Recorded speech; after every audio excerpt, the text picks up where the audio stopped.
Bonjour, bienvenue. Très heureux de vous accueillir ici sur ce workshop. Moi, je suis Yvan Rivaud, je suis fondateur de la société Holome.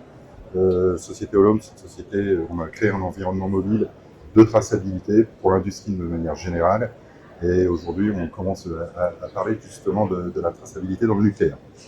Le workshop va se présenter, va se faire avec une présentation par mon associé, Barthélémy Longueville.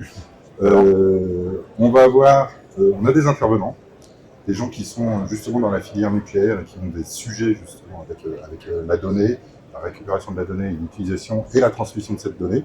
Donc nous avons Julien Patural, président de SBS Forge.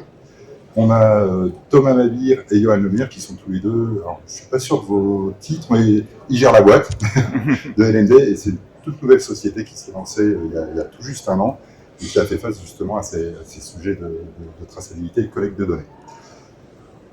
On va faire quelques questions-réponses avec eux. La présentation va durer 15 minutes. On va avoir 10 minutes de questions-réponses avec Julien, Thomas et Johan. Et après, on pourra aller derrière, si vous avez d'autres questions, pour aller prendre un petit café et échanger un peu plus en détail sur les questions que vous pourriez avoir. Je vous souhaite un bon workshop et je passe la main à Barthélémy. Bonjour à tous. Alors aujourd'hui, on va parler de défis de la filière nucléaire autour de la donnée. Et on a pris le parti pris de discuter à la fois de la capture de la donnée et d'informations sur le terrain et de l'échange entre les acteurs, donc fournisseurs et clients. Pour me présenter rapidement, donc aujourd'hui je suis le cofondateur avec Yvan de Holome, mais j'ai un passé industriel. Je travaille dans des grands groupes et après plutôt dans des entités intermédiaires. J'ai fait beaucoup de nucléaire, donc j'ai commencé responsable qualité d'un site qui faisait des échangeurs en France. Ensuite, je suis parti en Chine pendant 10 ans où j'ai contribué à fournir des composants pour plusieurs centrales sur le marché chinois et international. Et on va dire que je suis un hybride entre de la production de qualité et du numérique. Et je vais regarder la filière nucléaire avec un regard un petit peu extérieur de quelqu'un qui a travaillé dans d'autres industries. Alors, qu'est-ce qui est si particulier avec l'industrie nucléaire ? Bon, ça reste de l'industrie, mais vous la connaissez, très exigeante, des impératifs de sécurité, assez complexe, beaucoup d'acteurs de tailles diverses, entre EDF et puis un chaudronnier de Normandie, c'est des profils très différents, qui contribuent à un objectif commun et qui est centré projet. Et donc projet avec souvent un environnement, des spécifications qui sont particulières en fonction des pays, donc ça c'est très spécifique à la filière nucléaire. Donc c'est compliqué, vous le savez, et bon, il y a une petite pincée de conservatisme, alors qui est orientée sécurité, c'est vraiment la mission de cette industrie. Mais le corollaire est que ce n'est pas forcément l'industrie où on va changer les choses le plus facilement, surtout sur les outils et les méthodes de travail. Ce n'est un avis personnel, bien sûr, on verra si on le partage après. Et si on regarde la data et l'information dans le nucléaire, c'est énormément de facettes. On a des spécifications, du design, des phases assez longues entre un nouveau projet. Si on prend les EPR, il y a des phases de conception très longues, des phases de réalisation. On échange des plans, on fait des pré-séries, on qualifie des fournisseurs et après sur le terrain, on va collecter de la donnée, des mesures, des essais laboratoires, il y a des tierces parties, des inspections, beaucoup d'acteurs. Et tout ce petit monde se partage la data et recopie aussi beaucoup d'informations. Si on prend cet exemple tube et bride, le certificat matière et le taux de carbone, par exemple, de ce tube-là, va être entre le fournisseur du métal et EDF quand ils vont l'installer, recopié, échangé de multiples fois par tous les acteurs de la supply chain. Donc je vais vous raconter une petite anecdote. Moi, quand j'ai rejoint l'industrie nucléaire, c'était dans un site de production en Bourgogne en tant que responsable qualité. Je venais de l'aéronautique. Alors moi, j'imaginais le nucléaire comme la salle de contrôle de Flamanville, des écrans partout, des capteurs, etc. Et j'ai réalisé que sur le terrain, mes équipes, c'était plutôt papier-crayon. Que derrière, tout ce petit monde faisait des saisies, numéro de coulée, c'est Roger qui était à la soudeuse aujourd'hui, est-ce qu'il est qualifié à la procédure, elle est où la procédure, etc. Donc on enregistre, et après on recopie, et quelques jours après, ou à la fin de la commande, on vendait à Alstom, mais EDF venait faire une inspection, donc l'inspecteur d'EDF venait, et on avait une semaine de préparation pour le dossier de pré-série, même avant de commencer, avec recollecter toutes ces informations-là, alors qui sont multiples. On a bien sûr de la data sur le terrain, des mesures qui sont liées à la spécification, mais également les compétences du personnel, des données venant des fournisseurs, des essais laboratoires, des essais externes, et c'était quand même assez compliqué. Et moi qui avais travaillé dans l'automobile avant, j'étais quand même assez surpris. Et pourquoi on n'est pas arrivé à autre chose que de la saisie papier? Parce que ça, bien sûr, j'ai pris des cheveux gris entre-temps, c'était il y a une vingtaine d'années, mais les entreprises avec lesquelles on travaille aujourd'hui, c'est encore, peut-être vous dans la salle, vous le voyez, il y a encore beaucoup de saisie papier. Alors en fait, comme c'est par projet, il y a des spécificités et des spécifications qui peuvent être très différentes par les donneurs d'ordre, ce qui fait que c'est difficile d'avoir une solution générique qui répond à tous les besoins, et donc on a tendance à voilà, être pragmatique et faire de la saisie sur le terrain par le papier. Deuxième témoignage, un petit peu plus tard, j'ai eu la chance de travailler en Chine donc sur le premier EPR chinois, et on en parlait en préparant le workshop. Hein. Alors c'est pas la vraie photo du dossier qualité, je pense que c'était pire en réalité. On avait un petit échangeur à produire, et en fait on a passé plus de temps à faire la documentation, les allers-retours pour se mettre d'accord sur les formats des plans qualité, les structurations des witness, enfin des inspecteurs, des tierces parties, etc., qu'à produire en temps machine. Et on a dû recréer le standard qui n'existait pas, hein, parce que c'était la localisation entre le standard d'EDF et puis la partie locale, donc ça nous a pris un temps fou. Et le pire, en fait, c'était relativement peu pérenne, puisque les autres projets, comme on a changé après de client direct, donc c'était plus Alstom, mais des opérateurs chinois, on va dire, on est reparti sur d'autres formats. Alors que la donnée qu'on avait chez nous, les essais laboratoires, etc., était presque la même. Donc on recommence à chaque fois, et c'est très coûteux. Et malheureusement, je pense que c'est le quotidien de pas mal de nos clients dans le nucléaire aujourd'hui. Alors je vais vous partager maintenant un témoignage actuel. J'ai quitté le nucléaire, et ces dernières années, donc avec Yvan, on a créé Holome, hein, qui est un environnement numérique qui permet en toute mobilité de tracer les opérations sur le terrain et de suivre en particulier les flux physiques. On travaille avec d'autres industries qui utilisent notre solution, d'autres environnements. Et on peut partager quelques témoignages de ce qu'on a fait sur le terrain. Hein. Déjà, notre application fonctionne dans d'autres industries. Elle permet de capturer des informations sur des lignes de production, de suivre à la fois les équipements, la matière première, etc. Et ce qu'on peut partager aujourd'hui, c'est que il y a quand même quelques clés du succès. C'est possible de déployer des solutions numériques dans un environnement industriel. Il faut le faire avec une approche où on prend en compte les utilisateurs de terrain, parce qu'en fait, il faut que chacun ait un gain individuel dans l'utilisation des solutions numériques. Si vous mettez à vos opérateurs sur une ligne de production une interface comme certains ERP qui sont un petit peu anciens, avec beaucoup de saisies, ça va être compliqué, et eux vont voir ça comme une charge supplémentaire, et donc vont être en adoption, vont pas forcément adopter la solution. Et donc nous on a pris l'approche, on s'est dit le week-end on utilise des solutions numériques Amazon, voilà, on clique, on peut suivre sa commande, on a tout l'historique de nos commandes dans la même application. Pourquoi le lundi, quand on arrive dans un environnement industriel, on devrait subir des outils qui ont une interface moyenâgeuse, passez-moi du terme. Donc on a pris l'approche d'amener du numérique quasiment grand public en environnement industriel. Et ça marche, et on a des utilisateurs qui sont de terrain, hein, vraiment, des soudeurs, qui sont contents d'utiliser la solution parce qu'ils gagnent du temps. Donc ça, c'est vraiment le levier, il faut que chacun gagne du temps dans l'usage. Parce qu'on leur demande de capturer de la donnée, donc il faut que ce soit efficace. Et ensuite, il ne faut pas viser tous les problèmes de l'entreprise quand on déploie ce type de solution. Si on prend une production nucléaire, vous n'allez pas vouloir capturer l'intégralité des données. On a vu que c'était très complexe et multifacette. Il faut probablement se focaliser là où on a le plus de problèmes. Donc si vous avez des sujets de traçabilité et des risques de mélange de matière, commencez par ça. Si vous avez des sujets sur la qualification de vos soudeurs, sur les procédures, etc., plutôt commencez par cette partie-là. Et donc, avoir une solution générique qu'on peut déployer sur des cas spécifiques amène de la valeur. Et une fois que vous avez un premier sujet qui fonctionne, vous pouvez avancer.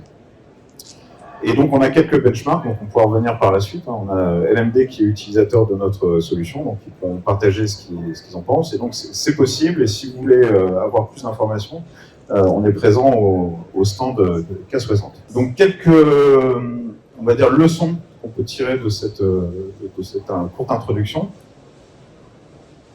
Je pense que l'industrie nucléaire a beaucoup d'enjeux. Alors, on partageait avec les autres exposants. On est tous contents d'être ici. Il y a une réelle dynamique. On parle de renaissance du nucléaire, etc. Mais il y a des moyens, il y a des enjeux. Je pense que c'est une industrie qui doit délivrer. On nous attend hein, pour mettre sur le marché et connecter les futures centrales.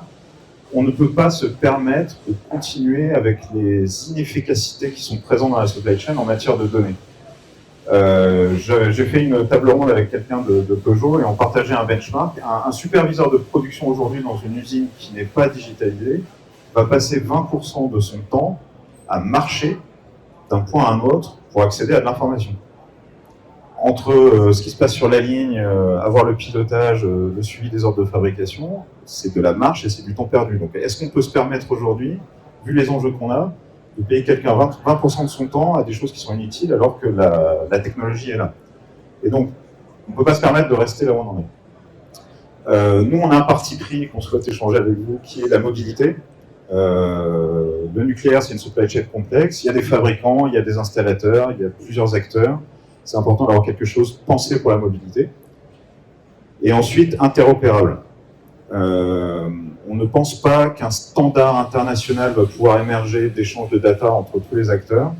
Mais il faut penser des solutions qui peuvent faciliter les échanges entre différentes sociétés. Il y a des standards dans la logistique, sur les échanges. Il y a d'autres industries sur lesquelles on peut s'inspirer. Et il faut plusieurs outils, parce que si on n'a qu'un seul outil alors pour ne pas le nommer, des gros fabricants de ERP qui amènent une solution spécifique, ça va être très cher. Et les PME qui sont importantes dans la filière nucléaire ne pourront pas se permettre d'acheter ces solutions. Donc il faut quelque chose de simple, interopérable. Mais il y a des défis. Le premier est, OK, on n'accepte pas un statu quo, il faut créer une dynamique. Essayons de changer les choses ensemble. Est-ce que c'est la confédération des PME et des acteurs qui va venir pousser des solutions, ou est-ce qu'il faut qu'on attende que des gros acteurs comme EDF ou des acteurs internationaux standardisent et imposent un changement? Donc ça, c'est une vraie question. Ensuite se pose la question du standard. J'en ai un petit peu parlé avant. Est-ce qu'on va standardiser les outils? Est-ce qu'on va standardiser les interfaces? Donc on sait qu'il y a le GIFM qui travaille, il y a une commission numérique en cours qui travaille sur des sujets. C'est un sujet important. Mais comment on va faire? Et le dernier, qui est la cybersécurité, c'est quelque chose qui est fondamentalement important. On ne peut pas aller à l'encontre des règles de sécurité. Dans le nucléaire, c'est particulièrement sensible. En revanche, il faut qu'on casse le plafond de verre, parce que d'autres industries très sensibles utilisent des solutions numériques, et donc c'est possible. Donc il ne faut pas voir le frein la cybersécurité comme un obstacle en fait. On peut penser la sécurité dès le départ des solutions. Je vais donner un exemple, souvent entre la partie cloud et un hébergement de solutions chez vous dans vos entreprises. Le cloud est parfois plus sûr qu'un data center chez vous, parce qu'une PME, son métier n'est pas de sécuriser des infrastructures informatiques. Donc vous allez avoir du mal à mettre en place un niveau de sécurité aussi bon qu'une entreprise qui fait du cloud. Par contre, il faut l'anticiper et le faire dès le début dans vos projets. Donc voilà quelques challenges qu'on souhaite discuter avec nos intervenants, et je vais passer la main à Yvan pour les questions. Merci de votre attention. Donc, quelques questions pour nos intervenants. On va partir avec LMD pour le moment. LMD, c'est une toute nouvelle boîte. Ils se sont lancés il y a un an. Donc ils ont fait face à tous ces problèmes. Aujourd'hui, comment vous faites pour capter de la donnée? Et est-ce que vous êtes challengé par vos clients ou même les organismes qui gravitent autour de vous, organismes de conseil, organismes d'audit et tout ça, sur cette donnée? Qu'est-ce que vous en faites? Comment vous faites pour la partager? Eh bien, bonjour à tous déjà. Je vais me permettre juste de recadrer pour dire que nous, avant de créer LMD, on a travaillé 10 ans dans une société de chaudronnerie reconnue dans le nucléaire et qu'on a en tête, on va dire, les problématiques qui sont liées à tout ça. Donc aujourd'hui, chez LMD, bien sûr qu'on est challengé pour capter cette donnée parce que c'est des exigences de nos clients. Quand je parle d'exigences, c'est que quand on fabrique une pièce, on doit fournir un dossier final avec. Dans ce dossier final, il y a l'aspect traçabilité, comme vous l'avez dit, mais traçabilité que ce soit de l'approvisionnement, traçabilité du personnel. Donc en gros, c'est la traçabilité du produit qu'on va transmettre à notre client et on doit s'assurer de sa conformité. Donc nous, aujourd'hui, via Olom, on fait de la traçabilité de matière, on suit nos stocks, on fait de la traçabilité de personnel, notamment des qualifications soudeurs, pour s'assurer du maintien des qualifications, des maintien des compétences. Et on fait aussi le suivi de nos produits, donc c'est-à-dire qu'on fait des assemblages qu'on peut partager à nos clients. Et à partir de là, ils peuvent retrouver tous les dossiers finaux du produit concerné. Et tu les partages comment? On les partage via du numérique. Hein. Ouais. Nous, on donne plus de dossiers papier quasiment, sauf quand c'est une exigence client, c'est pareil. C'est possible qu'on nous réclame des dossiers en papier. Mais de plus en plus, on va vers le numérique, c'est-à-dire on transfère soit un lien pour télécharger tout un dossier, soit un QR code qu'on peut scanner ou on peut aussi télécharger un dossier. Nous, aujourd'hui, quand on transmet un bon de livraison à nos clients, on a un QR code dessus. Ils ont juste à le taguer avec leur téléphone pour avoir toute la documentation liée au produit. D'accord. Opérationnellement, il y a des gains. Qualitativement, il y a des gains. Comment ça se passe? Il y a des gains, oui. Clairement, on capte de la donnée en flux direct. Donc, c'est vrai qu'on n'a pas de perte, comme je t'expliquais, Bart, tu n'as pas de perte de données au dossier final. On accumule de la donnée tout au long de la fabrication. C'est-à-dire que on lance le produit sur un 8 heures, à 10 heures, on va savoir avec quelle soudeur a réalisé tel ou tel soudeur. Le magasinier a sorti tel ou tel stock. C'est vraiment de la captation en live et du coup, in fine, le produit fini, on a une liste déroulante de toutes les actions qu'on a réalisées via Holland. C'est carrément oui. Ok. On a parlé de formatage de données. Julien, tu as peut-être des idées là-dessus à partager avec comment faire pour formater la donnée tout au long de la filière. Toi, pour rappel, tu es patron d'une forge, donc tu es vraiment quasiment au tout début du process. Quelles sont tes idées là-dessus? Voilà, nous, SBS Forge, on est forgeron depuis 134 ans, donc on est pas forgeron digital native, pas forgeron digital friendly. Alors nous, on a une transformation à faire. Vous êtes parti de zéro, vous avez créé votre truc et vous l'avez créé du coup, directement avec votre idée digitale. Nous, on traîne nos habitudes de papier. Il faut qu'on le digitalise. C'est un process un peu plus long, un peu plus complexe. Sur le formatage, aujourd'hui, en fait, ce qu'on s'est déjà dit, ce que vous avez déjà dit, c'est forcément un sujet de filière. Donc le GIFEN a pris le sujet en main, parce qu'on ne peut pas faire les choses tout seul dans le coin. Vous êtes chaudronnier, on est forgeron. On ne peut pas imposer un format, on ne peut pas imposer un process, on ne peut pas imposer une façon de faire. Donc c'est forcément une action de filière. C'est une action qui prend énormément de temps, parce que comme on l'a dit tout à l'heure, il y a des acteurs qui sont hyper diversifiés, entre la petite PME qui fait de la soudure et de la forge, et les gros acteurs, les gros intégrateurs. On n'a pas du tout les mêmes enjeux, on n'a pas du tout les mêmes attentes, et surtout on n'a pas du tout les mêmes moyens. Donc ça ne doit pas être un frein non plus à l'intégration. On doit pouvoir être capable de le faire dans des petites structures. Et pour ça, ça doit être simple, ça doit être open source, ça doit pas être trop cher, ça doit être sur étagère quand c'est possible. Et c'est de là que le formatage se fera finalement par des sujets sur étagère, clairement, qui existent déjà. Il ne faut surtout pas qu'on invente un truc usiné. Oui, comme ça peut exister dans d'autres. C'est surtout qu'il soit un blocage à cette numérisation, à cette transmission de données. La valeur de cette donnée, de ton point de vue, ça appartient à qui? Parce qu'on est en train de dire, oui, ça se balade sur toute la filière, du début à la fin, et ça appartient à qui? La donnée, elle appartient à celui qui l'a produit. Alors nous, on a des métiers de manufacturier, c'est assez facile. On produit un morceau de ferraille, vous produisez un assemblage de morceaux de ferraille. Et aujourd'hui, on vend assez facilement ces morceaux de ferraille. On arrive aussi à vendre du papier, parce que le nucléaire est un métier qui est habitué à demander du papier et donc à payer le papier. Demain, on aura les quotas. Parce que finalement, c'est pas le papier qui est important, c'est le métal sur l'intérieur. Donc on vendra effectivement de la ferraille et de la data. Et il y aura oui un vrai sujet parce que c'est pas parce qu'on va simplifier l'acquisition de la donnée, et simplifier la transmission de la donnée qu'il faudra croire que cette donnée devient gratuite. Cette donnée, elle a forcément eu un coût pour la collecter. Il y a forcément un coût pour la garantir et la tracer. Et donc il y a forcément une valeur qui doit revenir à celui qui l'a produit, qui en est responsable. Oui, donc production, valeur, mais aussi responsabilité de celui qui la génère tout le long de la filière. Évidemment, si on veut remonter à la traçabilité, il faudra revenir chez moi ou chez vous pour éplucher vos bases de données pour savoir d'où vient cette donnée et être sûr qu'elle soit fiable. En termes de transmission de cette donnée, pour vous, aujourd'hui, quel est le plus gros frein? De transmission vers les personnes qui ont besoin de la donnée. Ouais, exactement. Ouais. Et encore une fois, plutôt sur la filière, tu vois, c'est entre vous, vos clients et les clients de vos clients? Les premiers freins, nous, après c'est lié à l'applicatif, mais ça peut être les services informatiques, je t'avouerai. Quand on on veut transférer du numérique, Ouais. il y a certaines sociétés qui bloquent, notamment l'envoi d'un lien ou d'un QR code, parce qu'après c'est aussi c'est normal, on se protège et c'est logique. Donc ça c'est un des premiers freins.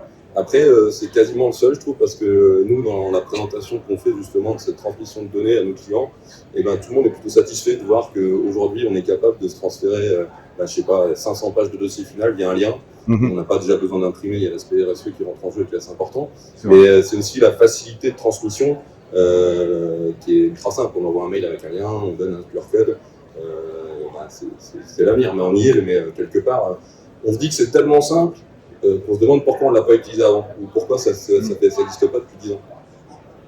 Donc pour toi, le frein, c'est les structures des gens et les habitudes des gens qui reçoivent donc ces données aujourd'hui. C'est aussi ça, ouais. C'est aussi parce qu'on sait que dans les grands groupes, on peut être organisé en différents services. Il y a des gens qui sont habitués à recevoir des tonnes de dossiers finaux, qui font que ça, qui les trient, tout ça. Et en effet, il faut que ce changement il arrive à rentrer dans les mœurs. Il faut aussi prouver, comme vous le dites, qu'il n'y a pas de perte de données, que tout ce qu'on envoie, c'est conforme comme un dossier papier. Donc ça, c'est aussi notre travail à nous. Quand on utilise et qu'on envoie les éléments à nos clients, il faut qu'on puisse leur prouver qu'il y a tous les éléments. Mais je pense qu'au fil de l'eau, il y a certains clients qui sont habitués et qui sont plutôt satisfaits de voir qu'on est passé numérique et que ça simplifie beaucoup de choses. Donc quand même besoin d'une norme pour faire simple, pour que ça puisse se transférer plus rapidement et qui doit être drivée par quelqu'un. J'ai l'impression qu'on arrive au bout. Ouais. Il reste une minute. Bon, je vais te laisser le mot de la fin. Ouais. Merci beaucoup. Donc, dans une minute, on pourra se retrouver derrière pour prendre un café et continuer l'échange. Merci pour la qualité des questions. Ce que je retiens, c'est que je pense qu'il y a une volonté partagée d'aller de l'avant. Donc, sur la notion de ne pas accepter le statu quo, je pense qu'on est tous présents ici pour dire qu'il faut, et on est volontaire, il faut qu'on fédère probablement une communauté d'acteurs. Et on parlait de briques logicielles. Nous, à l'Homme, on souhaite apporter notre pierre à l'édifice, mais de manière complémentaire. Typiquement, un des freins au papier, ça peut être la signature, qui est souvent critique, et d'avoir des composants un peu plus open source, auditables sur la signature électronique, serait très utile à l'industrie. Je vous remercie tous de votre attention et à tout de suite pour un café et quelques viennoiseries. Merci.